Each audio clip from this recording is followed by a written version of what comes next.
Welcome to Doing the Work, a Naples integrated recovery podcast. My name is Brian, and this space is for anyone who's tired of surviving the same emotional and behavioral loops, whether that's anxiety, trauma, addiction, or problems in your relationships. Around here, we cut the surface level advice, no sugarcoating, no platitudes, no bumper sticker wisdom. We focus on clarity, responsibility, emotional discipline, and the courage to look at yourself honestly so that you can stop repeating the same old patterns and start living with intention instead of reaction. Let's get into it. Welcome, everybody. Today I wanted to talk about compassion as a therapist and how I don't co-sign bullshit, that I still hold clients accountable, but where compassion and empathy intersect with that. And part of what attracts several of my clients is not having a master's degree in co-occurring disorders. That means mental health and also how people are self-medicating their mental health, but also my lived experience with addiction, which I'm very transparent about, a 15-year battle with alcohol and other, just about anything that would make me feel good, better, or different. So I want to talk about compassion in addiction work, also just how deceitfulness shows up with any of the clients that I work with. And I want to be precise about it because compassion gets watered down quickly. People hear that word and assume that it might mean being gentle, patient, warm, or understanding. And while I think probably most of my clients would say that I have those qualities, the lived experience also gives me an additional layer that I can directly call out when I see the lying, manipulation, secrecy, relapse, bargaining, self-deception, and still in a kind way call those things out without shaming the person that's underneath all of that. And that is the hard part for some people, because addiction makes people do really ugly things, and it can make somebody lie to the people that they love. It can make somebody hide. It can make somebody perform honesty while managing some untruths. It can make somebody act sincere in the same conversation where another part of them is looking for the exit. And I don't talk about any of that from above on some hilltop preaching down to people. I am not better than any of my clients. I may have spent more time in recovery rooms and in master's programs. I've got the training. I've got a different role that helps me to see patterns more clearly without calling everything a character defect. And this gives me responsibility, but it does not make me superior. And addiction has unquestionably taken me into the same moral territory that I see a lot of the clients that I work with wrestling with. And that includes deceit, manipulation, hiding, half-truths, trying to protect your image or your reputation, saying something ordinary while something very different was happening underneath, wanting to be a good person while behaving in ways that still violate your own values. And so I want to say all of that clearly before I talk about compassion. Otherwise, this becomes just another person talking about addiction from a safe distance. And I think that part of what attracts clients to me is that I don't have that distance. I'm just really real with them. But I also know the machinery that's going on the inside. And so I'm going to humanize or illustrate just a little bit. I can think of a time that I brought my parents donuts in the morning when I was a police officer. I got a dozen donuts to wake them up with a nice sugary breakfast and to say hello or to do something thoughtful. And on the surface, it was a small, decent, kind thing for their kid to do. And I did want to do something nice for them. That part is real.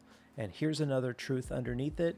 I also knew that their liquor cabinet was there, and I knew that they would not be awake at 6 a.m. when I got off, because I worked overnights as a police officer, and I knew that I would drop off the donuts with a nice little short note, and that I would also take a couple of quick nips before my drive home, which, of course, I'm not advocating for drinking and driving, but one of the many places that addiction took me, like a lot of people. So there I was, showing up with something thoughtful in my hands, while addiction had already built an ulterior motive underneath it. And that's one of the sickest things about addiction, is that it can take something decent inside you and attach itself to it. And it can use the part of you that wants to be loving. It can use the part of you that wants to be seen as thoughtful. It can use normal routines of life and then bend them around what we perceive as relief. I also know what it's like to say, I need to run to the store real quick. Forgot the Tabasco sauce. Got to get another batch of asparagus. And the truth was, I need a pint of vodka. I need enough alcohol so that I can feel like I can function and that my skin's not being pulled off of me, and so that my nervous system can feel like I can just relax for 5 seconds. And on the outside, it sounds like nothing. I need to run to the store. Inside, it's craving, withdrawal, panic, shame, calculating, and a body that is just so desperate for relief, but the face still trying to look casual. So when a client lies, hides, manipulates, bargains, or tries to manage the room, I am not shocked at all, because I have been there. And that doesn't mean that the behavior is acceptable, but it also means that when I confront them on that, it's much cleaner. A lot of people talk about compassion fatigue in my industry, like the problem is compassion itself. And I don't think that that's quite right. We don't usually get exhausted from compassion. We get exhausted from trying to do what cannot be done, like trying to fix what can't be fixed by us, trying to manage what can't be managed by us, and trying to want recovery more than another person wants recovery. So, trying to carry a client's life, a family's panic, a partner's resentment, relapse risk, shame, repair, consequences, or the outcome, that's the kind of stuff that burns people out. Not that it's great for me to see 8 or 9 clients in a day. I think most therapists usually cap it at like 5 or 6. But I've been asked, like, doesn't that drain you to hear all of that same stuff? And it's like, no, it really doesn't, because none of it's mine. I don't take that stuff home with me. If I did, that's what would burn people out. The burden would become impossible. In addiction work, the helper can start to believe that if they say the right thing, or if they care enough, if they are doing a better job with confrontation, if they're understanding more deeply, if they are structuring a session well enough or holding a client tight enough, that they can see that client recover. And that is a dangerous fantasy. We help people deeply, powerfully, and sometimes in a way that can actually alter the course of life. But I can't do the work for a client. I cannot tell the truth for a client. I cannot become honest on a client's behalf. I can't metabolize shame for a client. I can't rebuild their credibility with their family or their partner that they've been lying to. I can't surrender for them.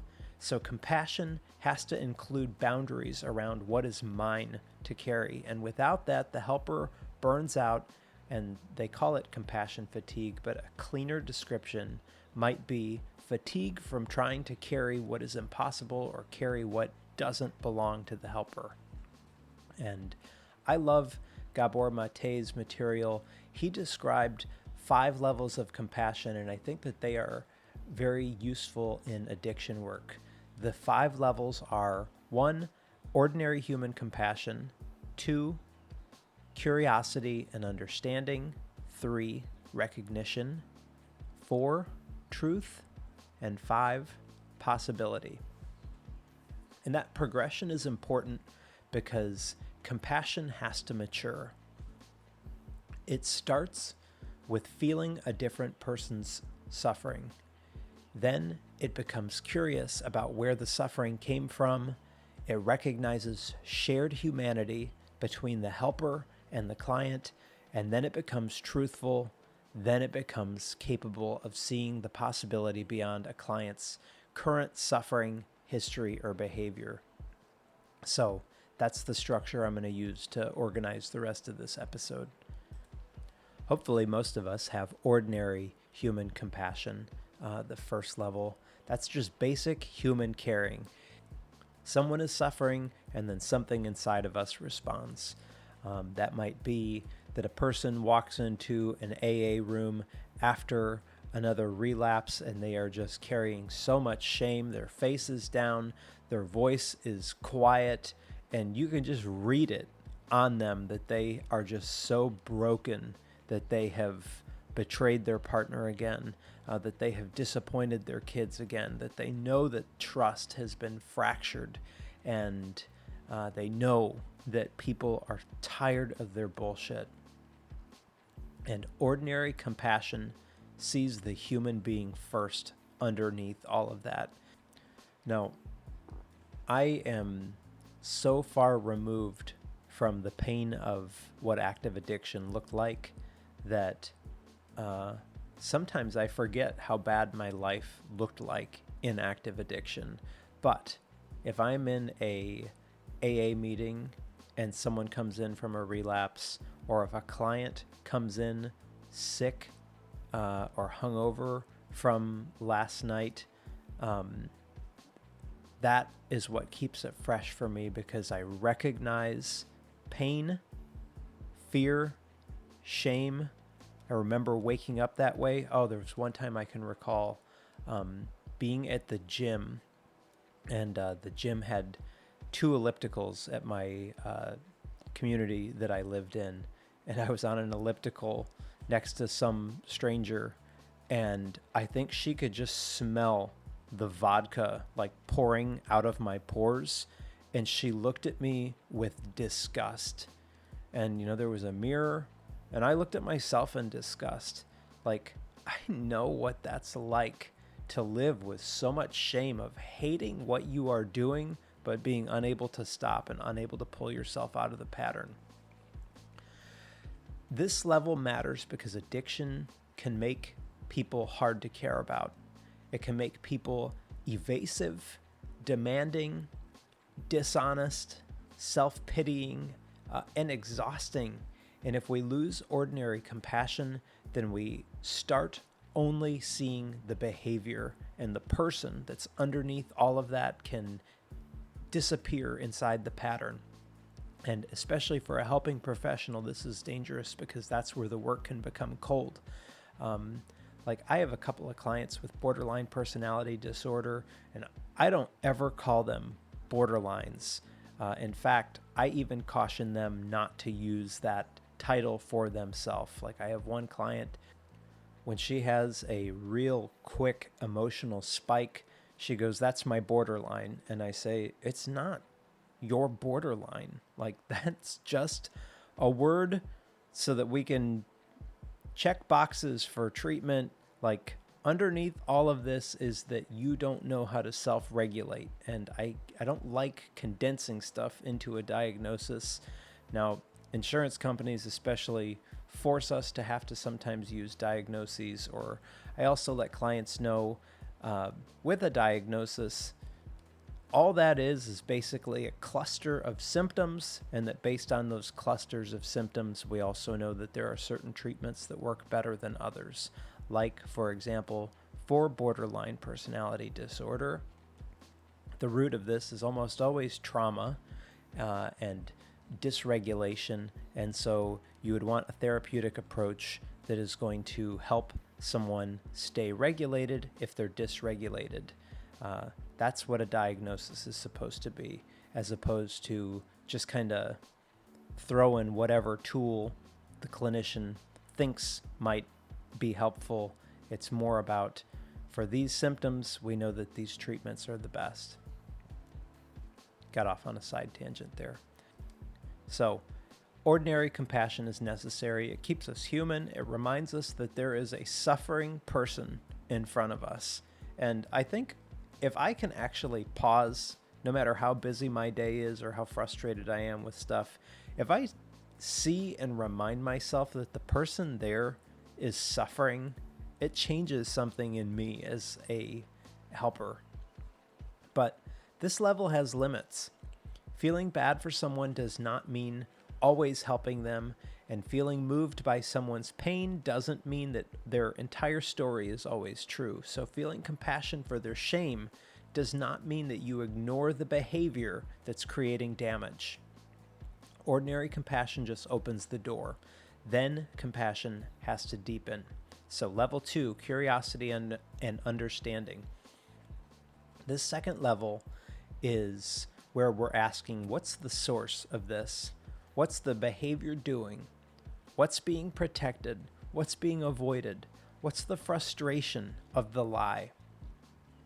In addiction, this is important because the surface behavior can look disgusting if you stop there, when it's lying, manipulating, hiding, blaming, minimizing. But if you look underneath, almost always, shame, panic, fear, withdrawal, trauma, a nervous system that learned, I have to escape this because I can't tolerate life.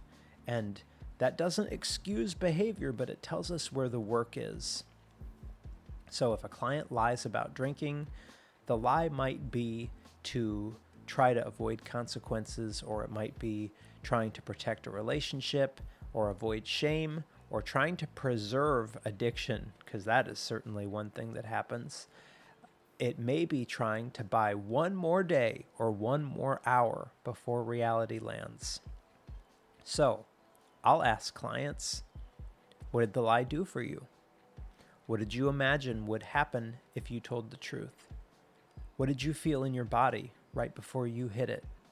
What did the lie cost you afterward? That is compassion as an investigation.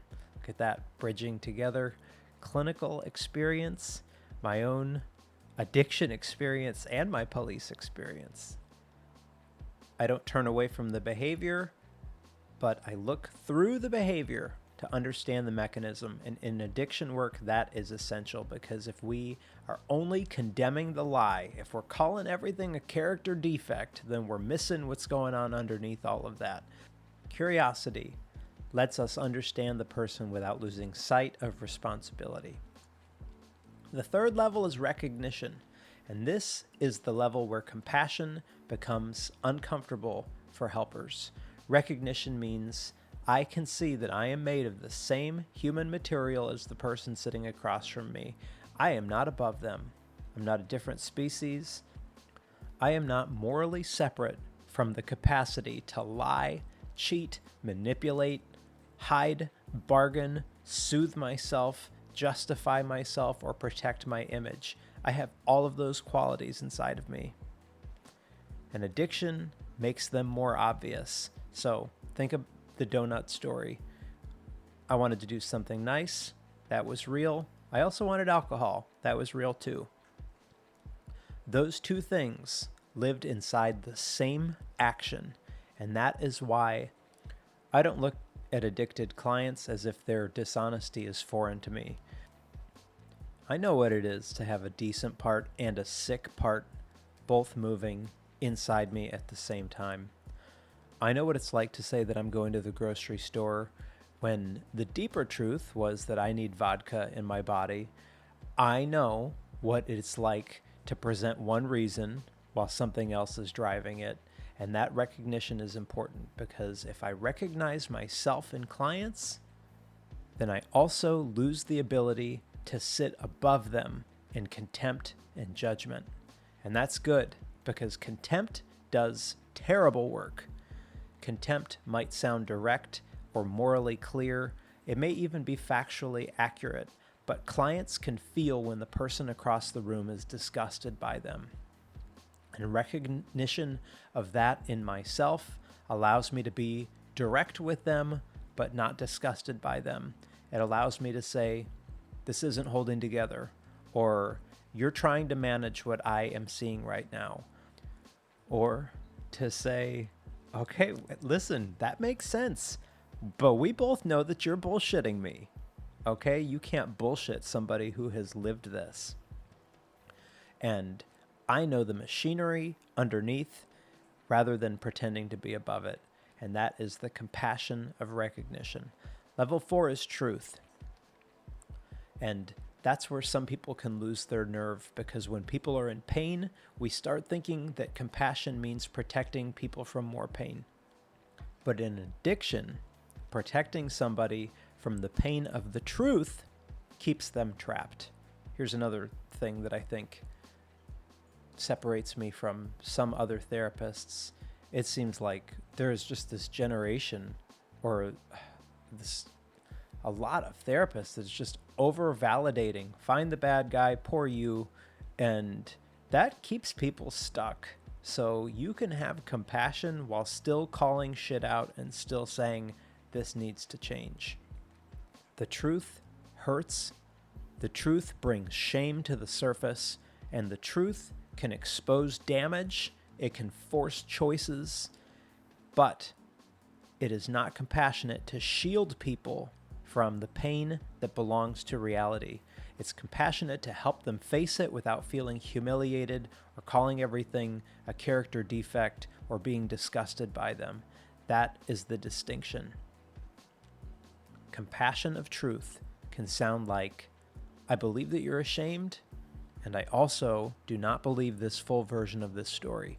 Or, you are asking people to trust you while you are still managing the truth and interweaving some deceit in there.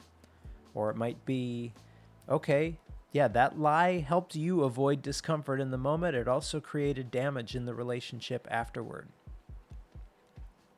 Let me think of some other. Could be like, you keep saying that you want trust back, but your behavior is making trust impossible. This is the kind of truth that is uncomfortable. And it should be. The reality has been avoided so long that contact with reality is going to be painful. But the goal is not to hurt the client. It's to stop helping a client hide from what is hurting them.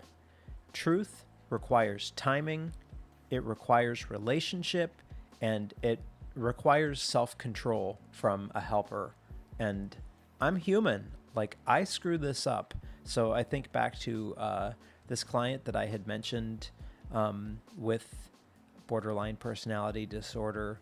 There was one time, because a diagnosis like that can become tiresome, especially if there's always a lack of accountability. And there was one time that I could think of that I was too direct.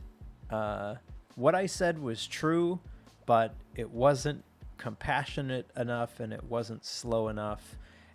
Taking in account the injury underneath, it was just too solution focused, too direct. So I get it wrong too. Again, that's why, like, when family members have a hard time holding an addict loved one accountable to something, like, I get it. Like, I don't do any of this stuff perfectly either. Truth can sometimes be used badly. It can sometimes be used to discharge frustration or to shame or to prove superiority, and that is not the compassion of truth.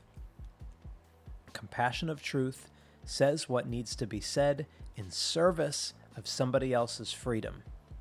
You don't protect addiction, but you don't punish the person for being addicted. It names reality, it stays present without judging them for being where they're at. Level 5 is possibility. The 5th level is the ability to see something in the person that they don't see yet in themselves.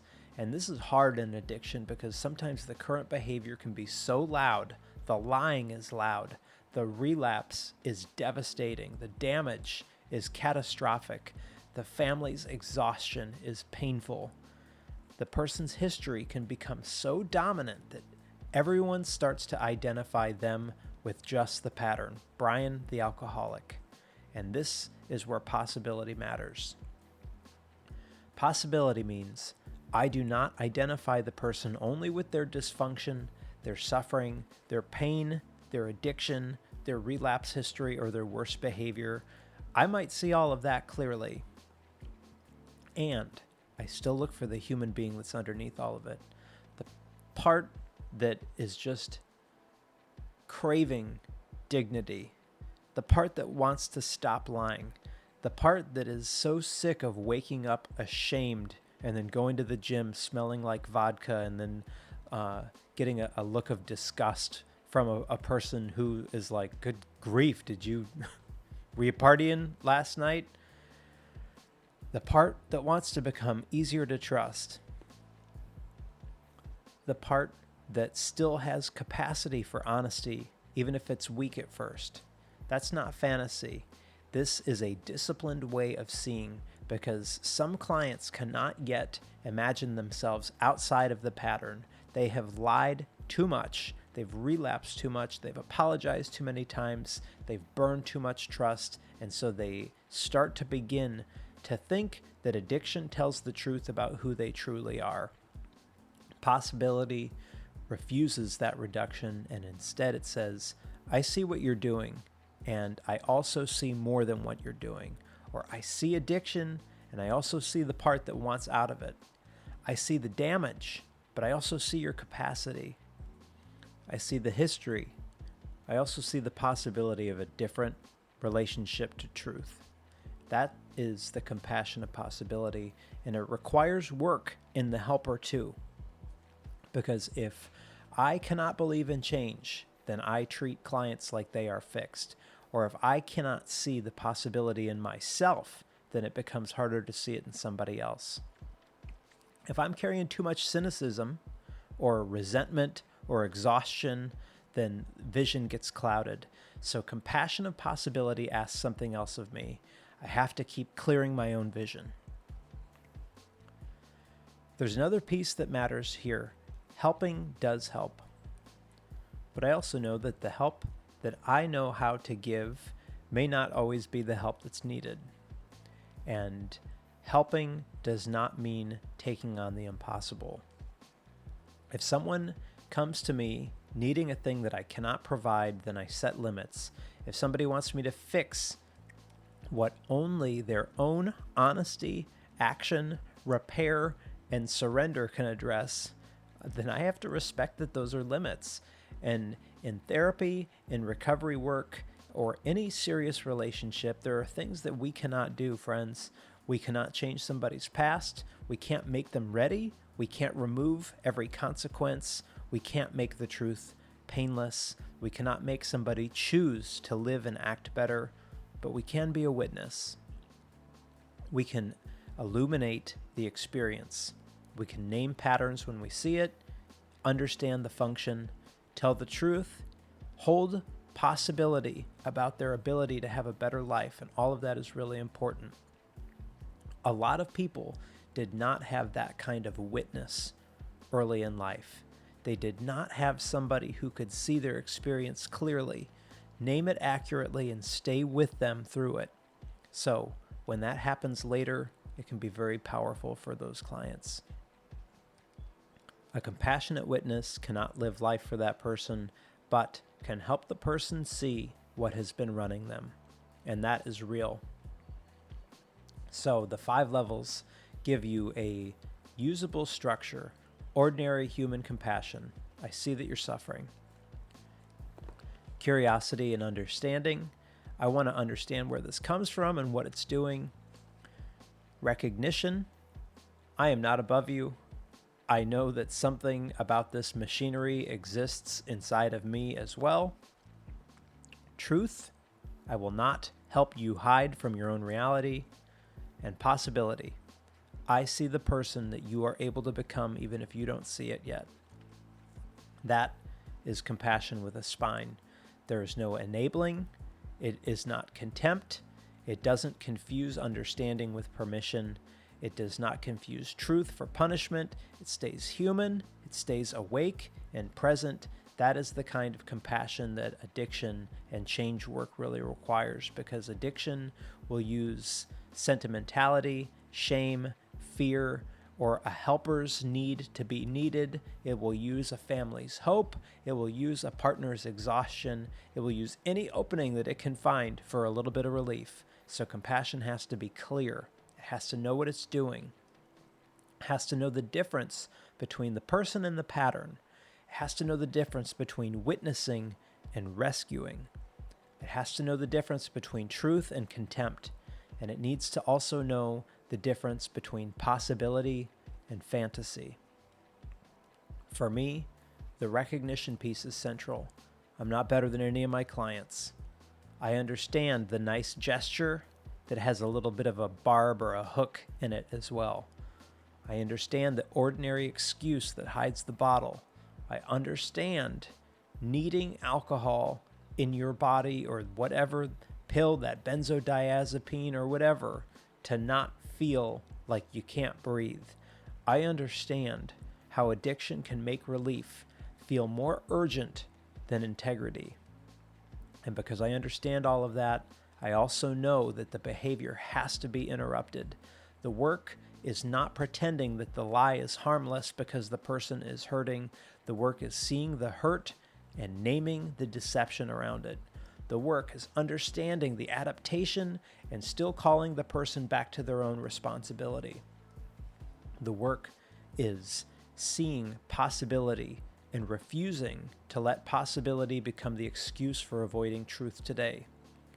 Recovery starts getting real when the truth gets told faster, before the story gets polished, before the excuse gets built, before the normal sentence becomes the cover, before the shame turns into hiding, before addiction organizes the next lie. That is compassion with a spine, and that is doing the work. Thanks for spending the time with me.